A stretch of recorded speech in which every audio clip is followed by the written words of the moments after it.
민주당이 대통령 탄핵 심판에서 내란죄를 빼겠다고 밝힌 파장이 지금 거세게 일고 있습니다. 당장 국민의힘에서 탄핵에 찬성표를 던졌던 두 분, 안철수, 김재섭 의원이 공개 반발하고 나섰습니다. 민주당이 매일같이 욕하는 이른바 법꾸라지, 법기술자의 기술인 거죠. 탄핵을 찬성한 제 입장에서도 용납할 수 없는 부분이라고 저는 생각합니다. 민주당이 더 이상 윤석열 대통령은 내란죄의 수괴가 아닙니다라는 얘기를 공식적으로 해버린 셈이거든요. 왜 탄핵이 되는지는 중요하지 않게 돼버린 거죠. 어떻게든 속도전으로 대통령만 끌어내면 이재명 대표가 대통령 될 수 있다라는 초조함에서 이런 일들이 벌어지는 건데 탄핵소추안에서 내란죄를 제어해야 한다는 것은 무엇보다 국민을 기망하는 저사입니다. 오로지 이재명 재판보다 하루라도 빨리 대통령 탄핵 심판을 앞당기기 위한 암수입니다. 최 의원님, 지금 두 분의 공통적인 얘기가 이재명 대표의 재판 시계보다 대통령 탄핵 심판 시계를 더 빨리 돌리기 위한 그 꼼수 아니냐 이런 분석이에요? 동의하시나요? 글쎄 그게 꼼수가 아니라 국회 소추인단이 지난 3일에 헌법재판소에서 설명을 할 때 그렇게 얘기를 했습니다. 탄핵 심판의 속도를 단축하기 위해서 내란죄를 철회하겠다는 취지로 얘기를 했고요. 아, 공개적으로 그런 얘기를 했었어요? 아, 그럼요. 그렇게 얘기를 했고요. 그에 대해서 이제 정영식 헌법재판관이 질문을 그렇게 했습니다. 그러면 내란죄 부분을 철회하겠다는 그런 취지냐? 이렇게 질문을 하니까 사실상 철회하겠다는 것입니다. 이렇게 답변을 했거든요. 그래서 이미 거기에 다 나와 있습니다. 국회 소추인단 설명에다 나와 있기 때문에 그건 뭐 의심할 여지가 없는 그 의도에 대해서는 의심할 여지가 없는 것이고요. 근데 이제 실제 이게 법률적으로는 뭐 좀 따져봐야 될 부분이 있습니다. 네. 왜냐하면 그렇게 정리할 수도 있다. 뭐 이런 의견도 있기 때문에 그러나 이제 정치적으로 본다면 사실 윤석열 대통령의 탄핵소추안의 핵심 내용은요 비상계엄을 뭐 선포할 요건이 되느냐 안 되느냐보다 그 안에 있는 여러 가지의 행위들이 내란죄를 구성하고 있다. 그렇기 때문에 이게 단순하게 직권남용 이러면은 사실 형사상 소추는 재직 중에 받지 않잖아요. 근데 내란이면은 내란 외환의 제의 경우에는 대통령 재직 중에도 소추를 받습니다.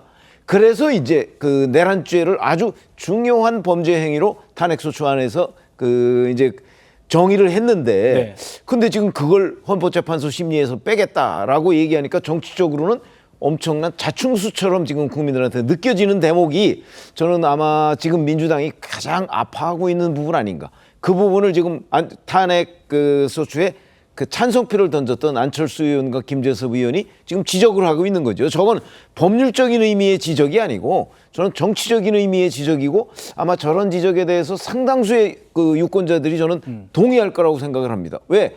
보통 사람들도 윤석열 대통령 탄핵소추안이 국회에서 가결된 거는 바로 내란죄라는 것 때문이다라고 생각을 했는데 그걸 뺀다고 하니까 고개를 갸우뚱하게 되는 거죠. 자, 명시적으로 두 사람이 얘기하지는 않았습니다만 마치 만약 내란죄가 빠졌다면 찬성이 아니라 다른 선택을 할 수 있다라는 취지로도 또 그런 걸 되죠. 우리가 그렇게 이해를 할 수가 있는 대목이 있는 거죠. 만약에 모르겠습니다. 안철수 의원이나 김재섭 의원이 내란죄가 빠지고 비상계엄을 선포했다는 그 부분만 가지고서도 찬성표를 던졌을지는 좀 애매하긴 하지만 여튼 적어도 한 12명 정도가 그때 이제 찬성표를 던진 걸로 분석이 되지 않습니까? 그럼 그중에 상당수는 아마 정말 내란죄라는 부분이 빠졌으면 윤석열 대통령 탄핵소추안에 내란이라는 표현이 38번이 나온다고 하니까 그게 빠졌으면 찬성 안 했을 만한 사람도 꽤 있었던 것 아니냐. 우리가 이런 관측은 충분히 해볼 수가 있죠. 예. 법적인 얘기 먼저 하고 정치적인 얘기 좀 다뤄보려고 했는데 지금 최 의원님께서 화두를 던져주셨기 때문에 이거 먼저 해보죠.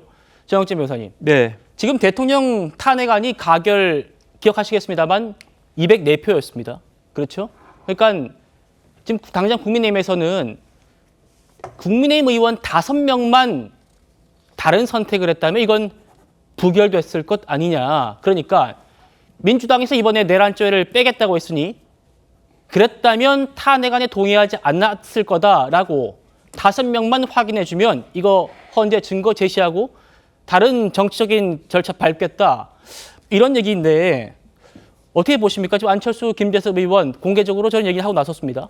일단은 정치적인 부분에 대해서는 이제 우리 그 최병묵 편집장님이 뭐 우리나라 최고 정치부 기자 하셨으니까 네. 잘 말씀을 갖다가 해주셨기 때문에 저는 그냥 심플하게 법적인 이야기만 하겠습니다. 헌법재판소법에 보면요, 40조에 어떻게 되어 있느냐? 헌법재판소의 심판 절차는 원칙적으로 민사소송법을 준용하도록 되어 있는데 그 중에서 권한쟁의 헌법소송은 행정소송법을 준용하고 대신에 탄핵 심판 절차는 어느 법을 준용하느냐? 형사소송법을 준용하도록 되어 있어요. 그러니까 탄핵 심판은 실질적으로 형사소송과 똑같다는 게 헌법재판소법의 규정이거든요. 그래가지고 형사소송법을 다시 보면은 형사소송법에 어떻게 되어 있냐? 298조에 공소장 변경이 있거든요. 검사가 공소사실이나 적용법조를 추가 철회 변경할 수 있습니다. 그런데 중요한 건 뭐냐면 이렇게 검사가 공소사실을 철회할 때 일부를 뺄 때는요. 어떻게 해야 되느냐?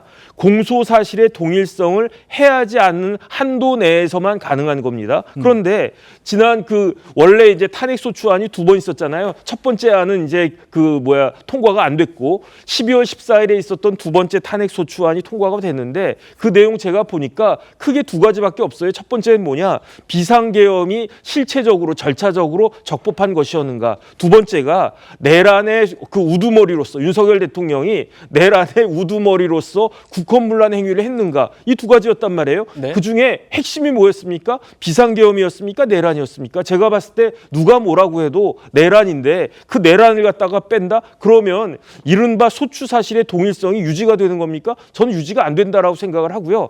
만약에 그럼에도 불구하고 민주당 측에서 이